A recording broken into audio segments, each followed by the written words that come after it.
Right, we in this the last part of this exercise. Let's start with the question 17. We asked to find three vectors A, B, C such that these three conditions are satisfied. A can't be a zero vector, B cannot be the same as C, and A dot B is equivalent to A dot C. Right, and didn't say that you want any particular vector, so we can just create anything we like. I want to be sneaky here and just construct something like this. I'm going to put 2, 2, 0. Right, I can just create anything I like, and definitely this is not a zero vector. Okay, that's fine.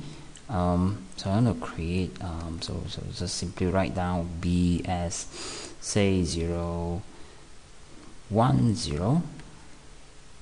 I can write that, and I can just let C be say 1, 0, 0. Now I need to check whether A dot B is the same as A dot C.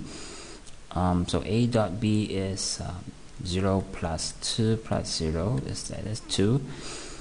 And A dot C is 2 plus 0 plus 0, which is also 2. So that means I've shown that A dot B equal to A dot C. And finally, this is very clear that B is not the same as C. So I've just chosen, okay, by design, the three vectors which satisfied all the three conditions. Okay, you can try your own and do the same. And move on to question 18. Now, just going to do part A. You should leave part B for you to have fun with. Before I begin, need to look at or review these properties here. 1, 2, 3, 1, 2, 3, 4.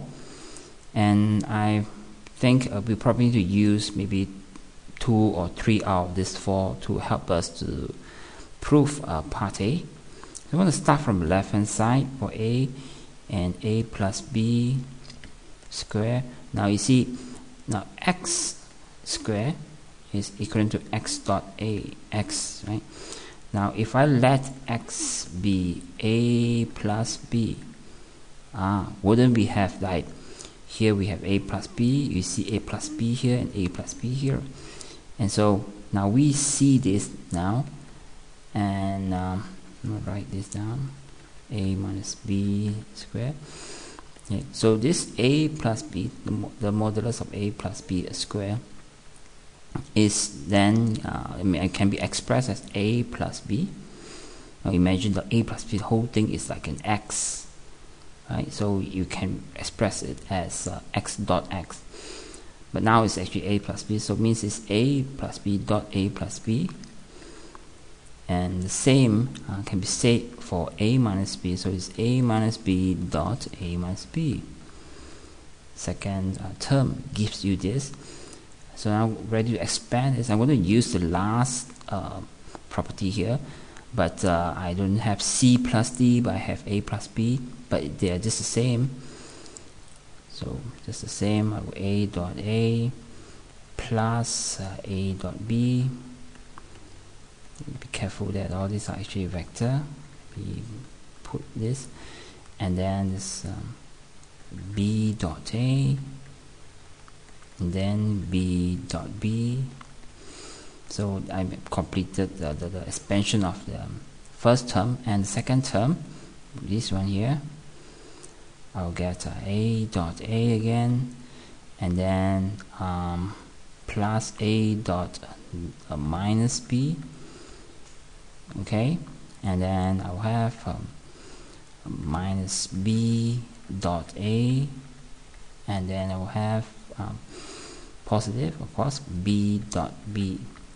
You look carefully, here I have minus B away, and B dot A is the same as A dot B, so these two terms would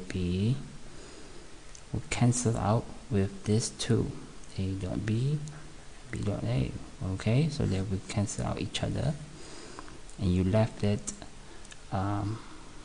a dot a, in fact 2a dot a, this and this together they give you 2 times a dot a plus 2 times here 1, here you have 2, b dot b. But what is actually a dot a?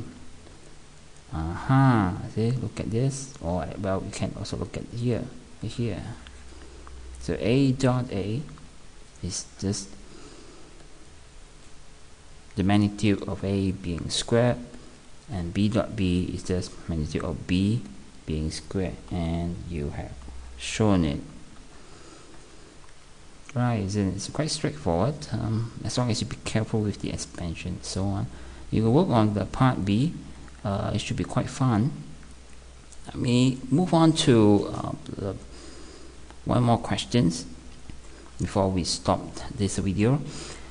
Let's gonna do part A. You can try part B because it's by geometric argument, and you can sketch the proof in a way, right? You should try it. So this is going to provide you with a starting, how to start part A. And how do we show this?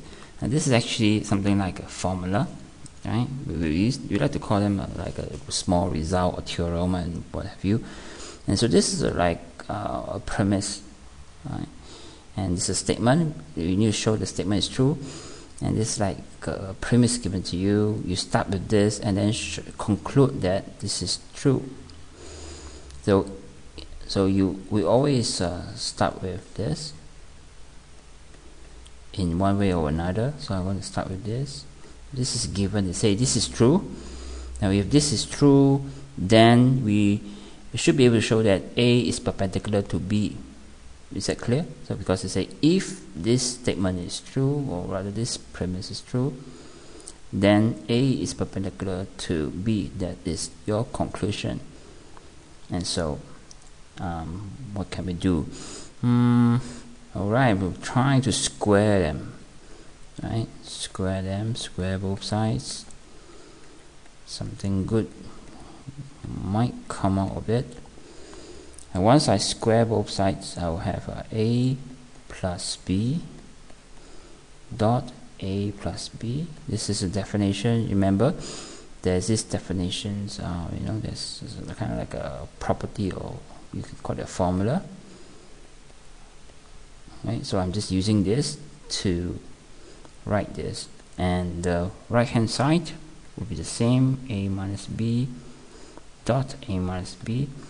I'm not going to continue, but I just want to say that if you expand this is very similar to question 18 just now. Expand this properly. In the end, you would end up with a dot b be equivalent to 0.